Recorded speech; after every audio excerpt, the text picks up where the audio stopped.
Hello friends, आज हम आए हुए सरदार पटेल इंस्टीट्यूट के अंदर। यहाँ पर यूपीएससी, आरएस, पटवारी, वीडियो, सीईटी, राजस्थान के अधिक कंपटीशन लेवल के एग्ज़ाम की तैयारी कराई जाती है। इस इंस्टीट्यूट की शुरुआत सन 2019 में हुई। यहाँ पर स्टूडेंट अपने गवर्नमेंट जॉब का सपना लेकर आते हैं और उसे साकार करते हैं। ये इंस्टीट्यूट 32B अतुल नगर 80 फीट रोड पर स्थित है। ऑफलाइन के साथ साथ ऑनलाइन क्लासों की भी सुविधा उपलब्ध है। इसके अलावा यहाँ पर स्वच्छता का और आपको बीमारियों से दूर रखने का पूरा ध्यान रखा जाता है। आज यहाँ पर 2 बच्चों का सिलेक्शन हुआ है, तो उनकी थोड़ी सी बातचीत सुनते हैं और उनका सम्मान देखते हैं। मैथ्स है मेरा सब्जेक्ट, तो जीके से वैसे बहुत डर लगता था। पर शुरू में हम सरदार पटेल आश्रम आए, उस टाइम बीएससी कर रहे थे, बीएससी फाइनल। यहाँ पे सबसे जो अच्छा पढ़ाने का तरीका शांतनु सर का, बस उनके कारण तो हमारे जीके का बहुत अच्छा वो हो गया कि हाँ हम कर सकते हैं। क्योंकि पढ़ाने का तरीका टीचर सब पढ़ाते हैं, पर पढ़ाने का तरीका ऐसा होना चाहिए कि बंदे को मतलब वहाँ बैठे बैठे याद हो जाए। तो शांतनु सर का बहुत अच्छा लगा था हमें। पर वो बीएससी था तो थोड़ा डिस्टर्ब हो गए बीच में, तो फिर वो कोचिंग का हटना पड़ा। फिर कोविड आ गया तो इसलिए प्रॉब्लम हुई, वरना बाकी सब तो ज़्यादा प्रॉब्लम नहीं आती कि हाँ बस लगे रहो, बीच में कभी भी गैप मत दो, किसी भी पढ़ते रहो। चाहे आपको टाइम नहीं मिल रहा हो, थोड़ा सा टाइम जीके के लिए निकाल लो अपना, जो भी चल रहा है अभी। क्योंकि बहुत से होते हैं जो ग्रेजुएशन के बाद करते हैं या फिर 12th के बाद ही करने लग जाते हैं, और जो 12th के बाद करते हैं उनको वो रहती है कि बीएससी में भी करना है, ये भी करना है। तो इसलिए मतलब ऐसे मत सोचो कि पता नहीं होगा, क्योंकि मेहनत करने वाले को सब मिलता है, इसलिए बस मेहनत करते रहो। हम करने वाले थे यहाँ की फैकल्टी से इसके बाद कुछ बातचीत, दिखाते हैं आपको आगे। उन्होंने जो बताई, देखिए कोविड भी आया, इतनी समस्याएं आई, लेकिन उन्होंने क्या कहा कि यहाँ पर पढ़ने से किसी सब्जेक्ट, किसी विषय में इनकी रुचि उत्पन्न हो गई। मेन मुख्य उद्देश्य क्या है संस्थानों का, कोई आपके सिलेक्शन की गारंटी नहीं देगा। एक विषय में अगर आपकी रुचि उत्पन्न हो गई तो आप खुद ही सब कुछ करते हो।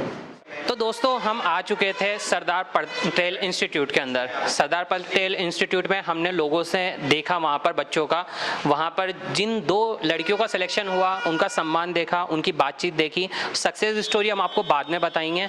अब फैकल्टी से बात कर लेते हैं, क्योंकि फैकल्टी एक इम्पोर्टेंट चीज़ होती है किसी भी इंस्टीट्यूट के अंदर, क्योंकि वो बच्चों को कैसे गाइड करती है। हर चीज़ के लिए एक अलग फैकल्टी है यहाँ पर अवेलेबल, कि साइंस के लिए अलग, मैथ के लिए अलग। तो इनसे बातचीत करते हैं कि ये किस हिसाब से बच्चों को पढ़ाते हैं ताकि उनको आसानी से समझ में आए। क्योंकि कोचिंग में तो आप कहीं में जाते हो, लेकिन एक स्पेशलिटी होती है, वही हम चीज़ डिस्कस करने वाले हैं। तो सबसे पहले शुरुआत करते हैं, सब फैकल्टी से एक बात करके बातचीत करते हैं। Hello sir. सर, मेरा नाम प्रशांत है और मैं यहाँ पे मैथ्स और रीजनिंग की फैकल्टी हूँ सरदार पटेल इंस्टीट्यूट की।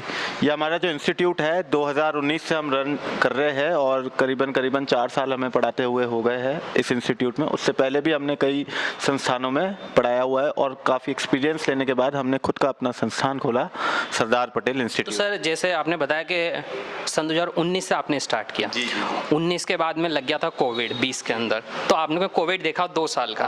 तो उसमें आपने बच्चों को मैथ और रीजनिंग के प्रति कैसे रखा, जोड़े कि वो अपनी पढ़ाई भूले नहीं? क्योंकि 2 साल का पीरियड बहुत बड़ा होता है, और मैथ रीजनिंग मैं मानता हूँ सबसे खतरनाक टॉपिक है कंपटीशन एग्जाम में।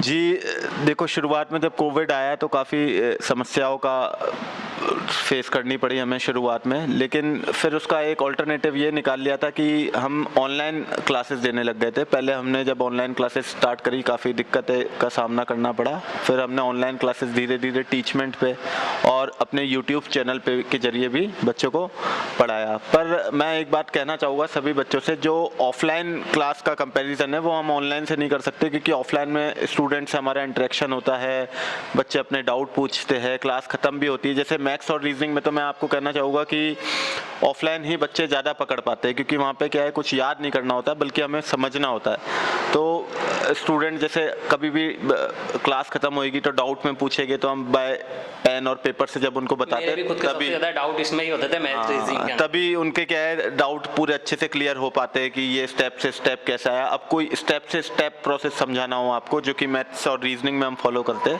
तो उसके लिए ऑफलाइन क्लासेज एक बहुत अच्छा जरिया है। थोड़ा बहुत हमें दिक्कत का सामना करना पड़ा था, पर अब कोविड नहीं है और हम ऑफलाइन ही पढ़ा रहे हैं। बहुत अच्छा। ठीक है, थैंक यू सर। सर से पूछते हैं कि इनका सब्जेक्ट क्या है, स्पेशलिटी क्या है। तो सर जी, मेरा नाम आयुष शर्मा है और मैं इंडियन पॉलिटी पढ़ाता हूँ। भैया इंडियन पॉलिटी, अपने पूरे देश में ही पॉलिटी चलती रहती है और इंडियन पॉलिटी का है, तो भैया इंटरेस्टिंग सब्जेक्ट है, मजे लेके पढ़ना एकदम। तो सर उसमें आप ऐसा क्या खास बताते हो, जैसे मैंने बोला कि भैया पॉलिटिक्स तो हमेशा चलती रहती है।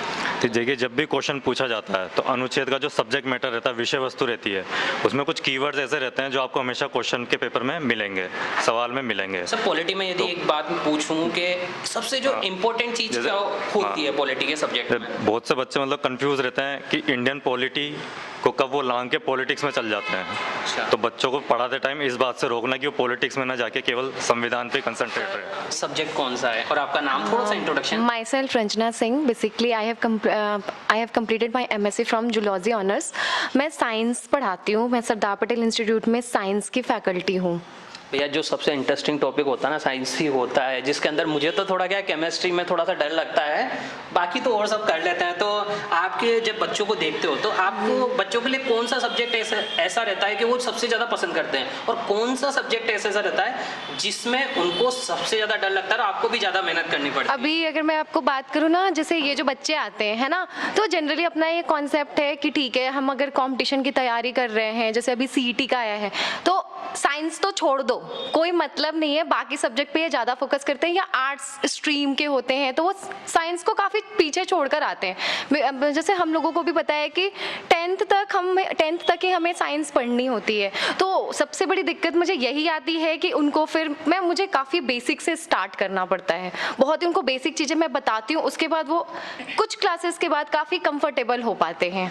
फिर सबसे कठिन सब्जेक्ट उनमें से 3 होते हैं, केमिस्ट्री होती है, फिजिक्स होती है और बायो होती है। तो सबसे कठिन कौन सा पार्ट लगता है बच्चों को?